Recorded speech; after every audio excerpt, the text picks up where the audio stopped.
वडोदरा के सावली से बड़ी खबर सामने आ रही है। वडोदरा का सावली तालुका आज एक बड़े खतरे की चपेट में नजर आया। लसुंदरा इलाके में स्थित एक केमिकल फैक्ट्री में अचानक खतरनाक गैस रिसाव शुरू हुआ।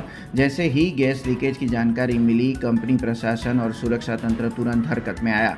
गैस रिसाव रोकने के लिए विशेषज्ञों की टीम और टेक्निकल स्टाफ मौके पर मौजूद है और लीकेज को काबू करने की कोशिश तेज कर दी गई है। लसुंदरा और आसपास के गांव के ग्रामीण जहरीली गैस से डरे हुए हैं।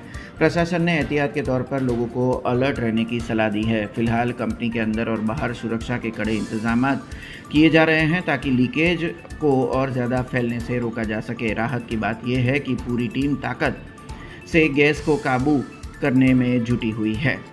હું પોપ્યુલર સ્વીટકેર પ્રાઇવેટ લિમિટેડ ફરજ બજાવું છું અને અમારા પોપ્યુલર સ્વીટકેર પ્રાઇવેટ લિમિટેડ બાજુમાં આવેલી સાર્પ પેટ્રોકેમ કંપનીમાં સવારે અર્લી મોર્નિંગ 5 વાગ્યાના દાયરામાં ત્યાંથી કેમિકલ લીકેજ થયો અને એનો જે સ્મેલ અને ધુમાડો છે અમારે ત્યાં આવ્યા અને અમારા કામદારોને આંખોમાં બળતરા થવા લાગી અને શ્વાસ લેવામાં તકલીફ થવા લાગી છે અને આવો કિસ્સો વારંવાર અવારનવાર પેટ્રોકેમિકલમાં બન્યા કરે છે સાર્પ પેટ્રોકેમિકલમાંથી અને અમે એમના સ્ટાફને કોન્ટેક્ટ કરવાની કોશિશ કરી પણ એમને કોઈ સારો જવાબ આપ્યો નથી અને અમને આ વાતને દબાવવાની કોશિશ કરી રહ્યા છે। સાર્પ કંપનીના મેઇન ગેટ પર તાળું મારેલું હોય છે પણ અંદર આવી રીતે કેમિકલનું કામ કરીને ચાલુ રાખીને અમને વારે ઘડી તકલીફ થઈ રહી છે।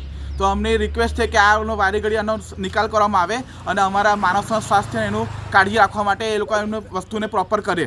એમને ઉપર છેલ્લો જવાબ આપ્યો કે રાતે અમારો ઓપરેટર આવ્યો હતો ને એને કંઈ કર્યું છે ને જેના કારણે કશું નથી ને એવા ઉપર છેલ્લા જવાબ આપ્યા અને જે ડ્રમમાંથી ધુમાડો નીકળી રહ્યો હતો એના પર કોથળા અને માટી નાખીને એમને કેમિકલ દબાવવાની કોશિશ કરી છે। हमसे जुड़े रहने के लिए हमारे YouTube चैनल को सब्सक्राइब करें और नई वीडियो की नोटिफिकेशन के लिए बेल आइकॉन को दबाएं।